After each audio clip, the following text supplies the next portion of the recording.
मसीह में आप सबको सलाम। खुदावंद की सलामती आप पर और आपके घराना पर हमेशा कायम और दायम रहे। सबसे पहले मैं शुक्रगुजार हूँ आप सबका कि आप लोगों ने इतनी इज्जत दी, क्योंकि हम बाजी ने एक बात हमेशा बोली है कि हम खुदा के खादम को इज्जत नहीं दे रहे बल्कि अपने खुदा को इज्जत दे रहे हैं। ठीक है, तो मैं ज़्यादा टाइम आपका नहीं लूँगा। ठीक है, चंद बातें जो मैं आपसे करूँगा वो आप लोगों ने बड़े ध्यान से सुननी है, क्योंकि पाक कलाम के अंदर लिखा है ईमान सुनने से पैदा होता है, सुनना मसीह के कलाम से। जब आप खुदावंद के पाक कलाम को बड़े दयानतदारी से सुनते हैं और उस पर अमल करते हैं तो आपकी ज़िंदगी के अंदर ईमान पैदा होता है। तो मेरे साथ निकालें मत्ती 26 बाब और उसकी 41 आयत।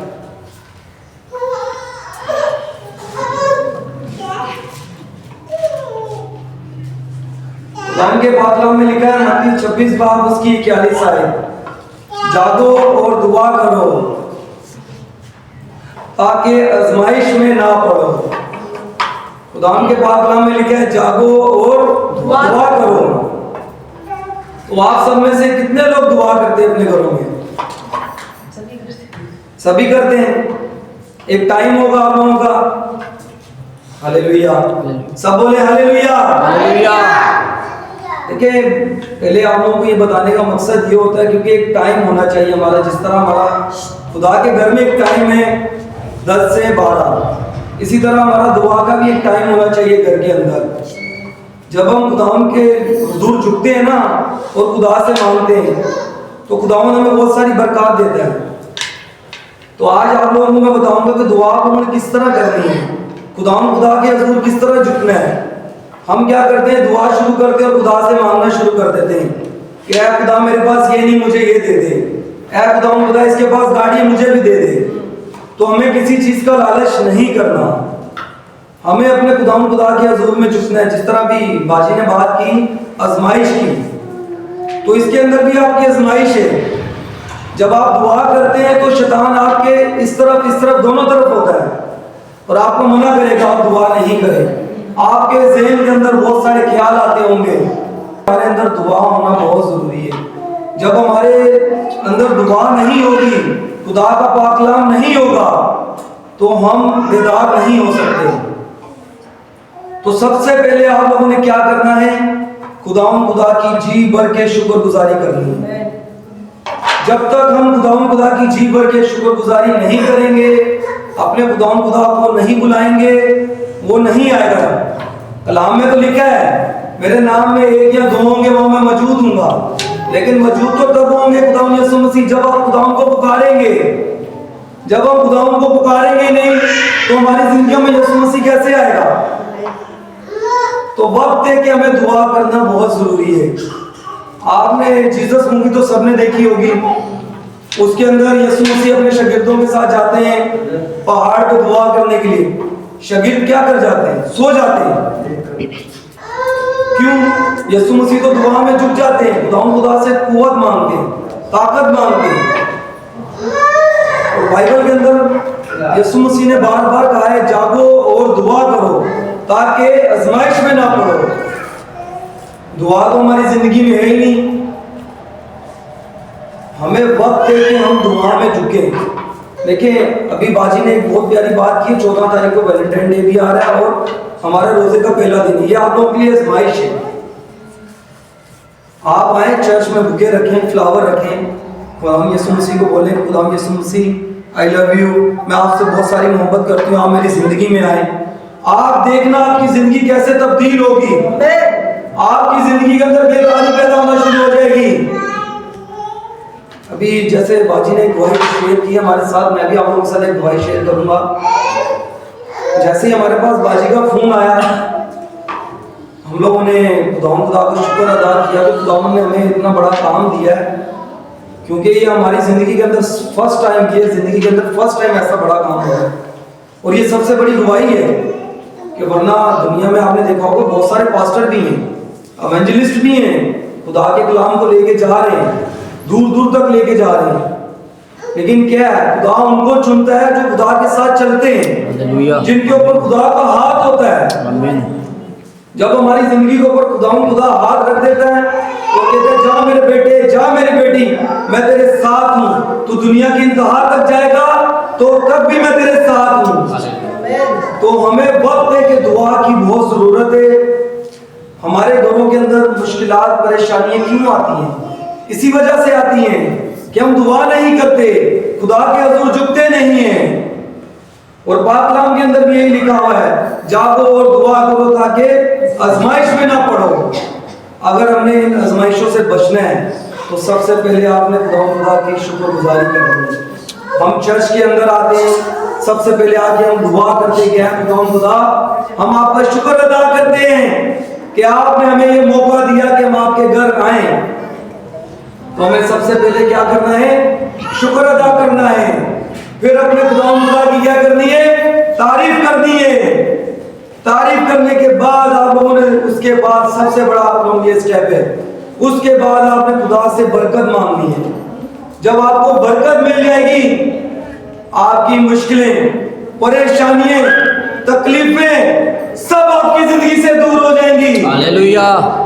और आपके घर के अंदर जो भी बीमारी होगी वो खत्म हो जाएगी। तो वक्त है कि हम दुआ में ज्यादा से ज्यादा टाइम गुजारें, क्योंकि जब खुदा उस पहाड़ पे दुआ करने के लिए गए, हालांकि यीशु मसीह को किस चीज की जरूरत थी कि दुआ करते हैं? वो तो लोगों के ऊपर हाथ रखते थे, लोगों को शिफा हो जाती थी। लेकिन शिफा तब होती थी जब वो दुआ करते थे, दुआ में झुकते थे। आप लोगों को एक छोटी सी मिसाल बताऊंगा कि हम लोग 3 टाइम खाना खाते हैं, बिल्कुल खाते हैं। अगर हम 1 टाइम खाना नहीं खाएंगे तो हमारा जिस्म क्या हो जाएगा? कमजोर हो जाएगा, ताकत नहीं मिलेगी, कुव्वत नहीं मिलेगी। तो इस कुव्वत को हासिल करने के लिए हमें क्या करनी है? दुआ करनी है। जब हम दुआ में झुकते हैं तो हमें कुव्वत मिलती है।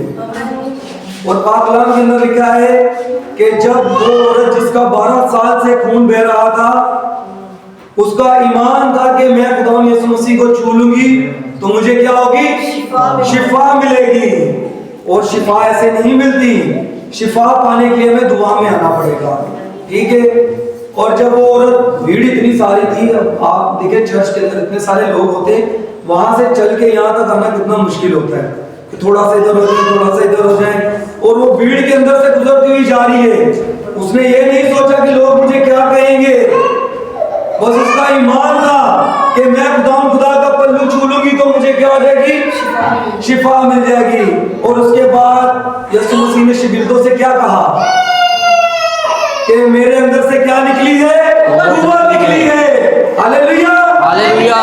तो जब हम दुआ करते हैं तो हमें खुदा से कुव्वत मिलती है, और रोटी खाने से भी हमें क्या मिलती है? कुव्वत। तो इस चीज का आप लोगों ने खास तौर पे ध्यान रखना है कि दुआ में झुके और 3 घंटे का रोजा आप लोग रखें। जब आप 3 घंटे का रोजा स्टार्ट करेंगे तो आपकी जिंदगी तब्दील होना शुरू हो जाएगी, आपकी जिंदगी में बदलाव होना शुरू हो जाएगी। मेरी एक दुआई है छोटी सी। मैं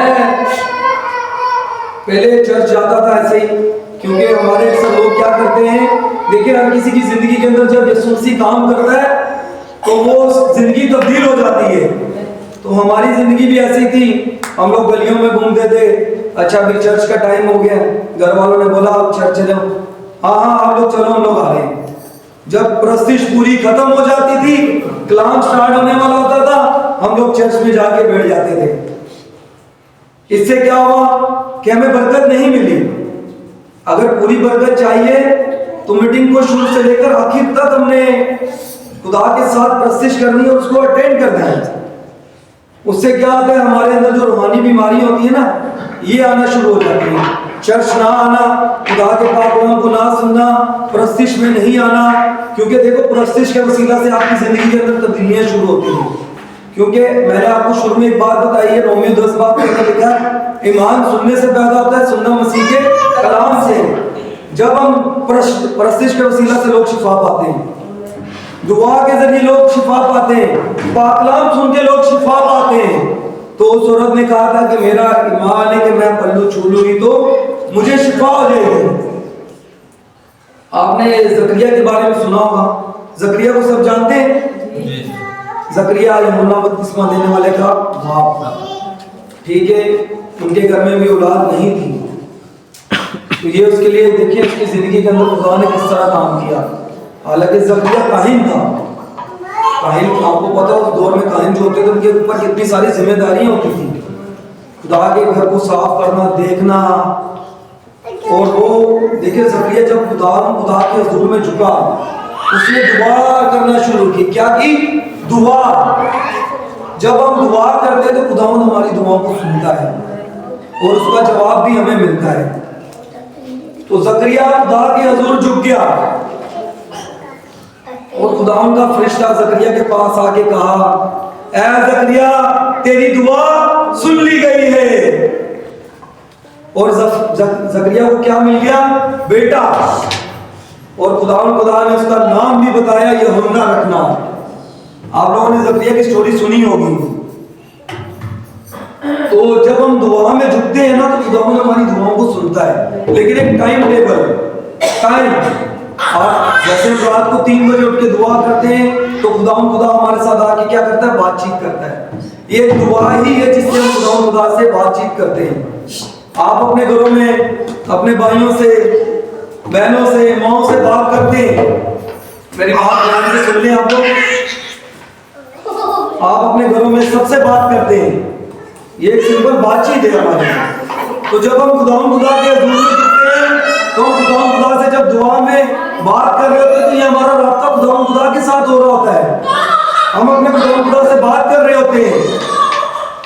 अक्सर लोग हमने देखा है कि हम जाते हैं, हमने काफी सारी मीटिंग अटेंड की तो काफी सारे लोग कहते हैं कि हमें शिफा चाहिए। शिफा तो आपको मिल जाएगी, लेकिन अपनी जिंदगी के अंदर कोई शाफी को नहीं मानता। हमारे देखिए हम लोग पूछते हैं लोगों से कि आपको शिफा चाहिए कि शाफी चाहिए। जो अक्लमंद होंगे वो क्या बोलेंगे? शाफी चाहिए। और जो बेवकूफ होंगे बोलेंगे शिफा मिल जाए, बस यही काफी हमारे लिए। तो देखो जब आपकी जिंदगी के अंदर शाफी आ जाता है तो आपकी जिंदगी हरी भरी हो जाती है। और हमने जब भी दुआ करनी तो हमने कहना है कि यार खुदा मेरी जिंदगी में आ। जब आप खुदा को अपनी जिंदगी के अंदर बुलाएंगे ना तो खुदा आपकी जिंदगी के अंदर बहुत सारे काम करेगा। जिस तरह बाजी ने भी बोला कि मैं यहाँ से अगर जाऊंगी तो अगर खुदा ने मुझे वहां पर मुहैया कर दिया तो मुझे किसी की कोई जरूरत नहीं पड़ेगी, क्योंकि खुदावन ने बाजी को ही इतना दे दिया है कि हमें कलीसिया से लेने की जरूरत नहीं पड़ेगी। तो शाफी जब आपकी जिंदगी के अंदर काम करना शुरू करता है ना तो आपके घर में सारी मुश्किलें, परेशानियां खत्म होना शुरू हो जाती हैं। और जिस तरह आप लोग फरमाइशें करते हैं ना कि इनके पास गाड़ी है, उसके पास ये चीज है, उसके पास घर है, तो जब शाफी आपकी जिंदगी में आएगा तो ये सारी चीजें आपको मुफ्त मिल जाएंगी। सुलेमान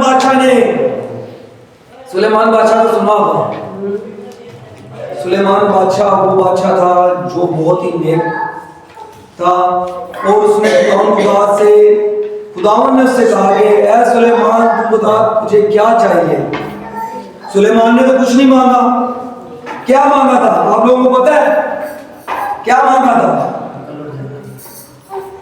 अकल और धनाई मांगी थी, हिकमत। जब उसकी जिंदगी में खुदा ने अकल, धनाई और हिकमत दे दी, उसके घर में क्या आ गया? बादशाह तो वो था, सोना भी आ गया, नौकर चाकर भी आ गए। नौकर तो उसके पास पहले भी थे, खुदा ने उसको डबल करके दिया। जब खुदा से आप हिकमत दुआ में मांगते हैं, धनाई मांगते क्या? खुदा मुझे हिकमत दे, मैं पाक कलाम को समझूं, उस पर अमल करूं। तो ये हिकमत हमें कहां से मिलेगी? जब हम दुआ में झुकेंगे। तो आज आप लोगों ने सब ने अपने घर में जाके एक इरादा करना है और अभी से आप लोगों ने अपने आप को खुदा के हुजूर में झुकाना है कि खुदा मैं 3 घंटे का रोजा स्टार्ट करूंगी। और 3 घंटे, देखिए रोजे हमारे 14 तारीख को हैं, लेकिन आप अभी से स्टार्ट करें, अपनी जिंदगी के अंदर रोजे को अहमियत दें। जब हम खुदा को देखें, हम पुकारते हैं, वो 3 घंटे आपकी जिंदगी के अंदर आपकी जिंदगी को तब्दील कर देंगी।